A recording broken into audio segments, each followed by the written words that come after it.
Welcome, and this week we look at Jacob Jordaens' masterpiece, Christ Driving the Merchants from the Temple. It's an absolutely huge and monumental oil on canvas of nearly 3 meters in height and is kept at the collections of the Louvre Museum in Paris. And the size here is quite important, because at 3 meters high and 4.5 meters wide, the figures are actually lifelike. So you as a viewer become fully immersed when you're standing in front of the painting and actually really engage with the figures in front of you because they are life-sized. So first of all, who was Jacob Jordaens? So Jordaens, he was born in Antwerp, the son of a cloth merchant, and here we show him playing the lute in a portrait of his family, and he was the eldest of 11 children, and 3 of his sisters became nuns, and his brother Abraham also became prior of a monastic order. So he was immersed from a very young age in a very deeply sort of Christian tradition, but he was a very independent mind and often engaged in political and religious arguments. And he actually sort of moved away from the Catholic Church and became a Calvinist toward the end of his life. And so we see his paintings, while at the beginning being very religiously charged, moving towards more sort of Flemish profane themes and away from religious painting towards the end of his life. He worked together with Peter Paul Rubens, and just like Rubens, he executed paintings for Charles II of England, who, for example, commissioned the decoration of the Queen's drawing room in Greenwich. And the painting that we're looking at here is a prime example of Jordaens in his mature period. So he was 63 when he painted it, and you can see just by the sheer movement in this painting that this is actually a masterpiece of Baroque painting. Delving into the subject matter of Christ driving the merchants from the temple, this is a subject that is related in all 4 Gospels. And in its essence, I have to say this is a scene of anger and violence, thus partly explaining this chaotic aspect of the composition. And as John writes, he made a whip out of cords and drove them all out of the temple area. So yes, so you can see the chaos being depicted here. And commentators in the Middle Ages wrote that the expulsion from the Garden of Eden was actually a prefiguration to this particular scene in the Gospel.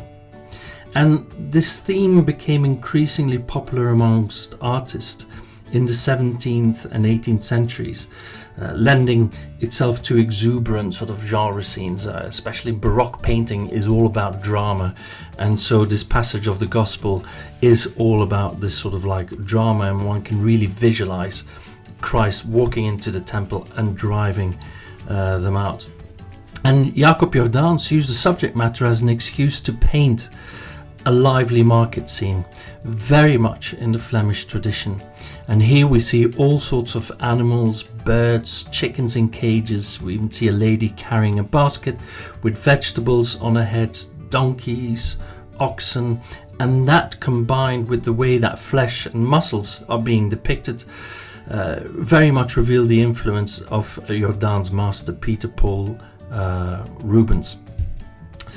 So we see Christ on the right side of the composition. He's holding up a whip in a brutal gesture, and his expression, when you look at his expression, is sort of serene and determined. He doesn't actually look angry, but you can see the determination expressed on his face.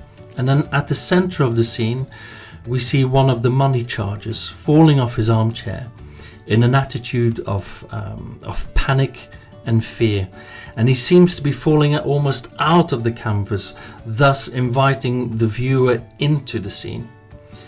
And then to the left upper side of the painting, we have the high priests looking down onto the scene, and it's almost like they're already plotting Jesus' demise. When looking at a composition, it's always very interesting to try and look at particular lines that are present in the canvas.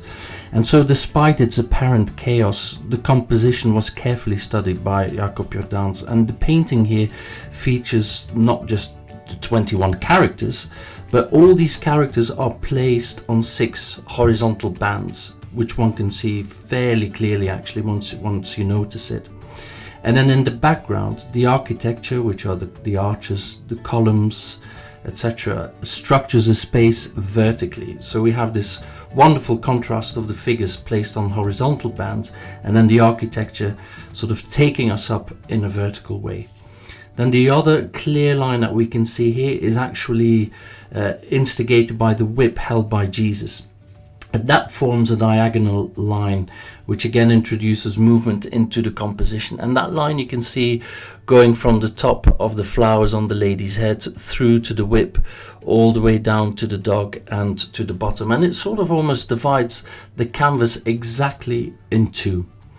And I think that, combined with the light and the playful sort of light, especially sort of at the center, makes for a very dramatic atmosphere in this painting. Last but not least, something about the provenance of this piece. The painting was recognized as a masterpiece early on. And yes, Flemish artists were popular all throughout Europe and amongst French collectors in particular.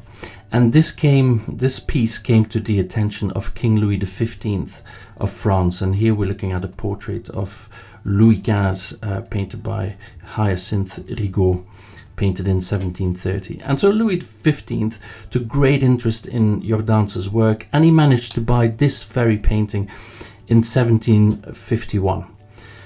It was thus brought to Paris, to Versailles, and then after the French Revolution it entered the French national collections at the Louvre, where it's been ever since. So this painting has been in Paris for over, well, nearly 250 years.